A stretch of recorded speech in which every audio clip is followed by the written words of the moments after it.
আসসালামু আলাইকুম। সবাই কেমন আছেন? আলহামদুলিল্লাহ, আমিও ভালো আছি। আবার একটা দারুণ রেসিপি নিয়ে আসলাম। আমার গাছের টক টমেটো দিয়ে ডিম ভুনা করলাম। দেখেন তো কেমন হলো। যদি ভালো লাগে লাইক, কমেন্ট, শেয়ার করে দেবেন।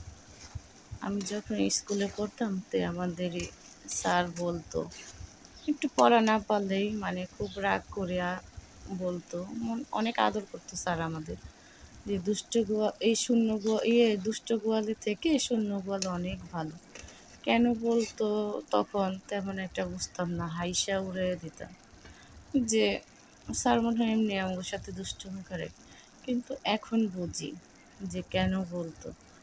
আসলে দুষ্ট গোয়ালের থেকে শূন্য গোয়াল অনেক ভালো। এখন বুঝতে পারি যে স্যার কোন মাইন্ডে বলতো, কেন বলতো।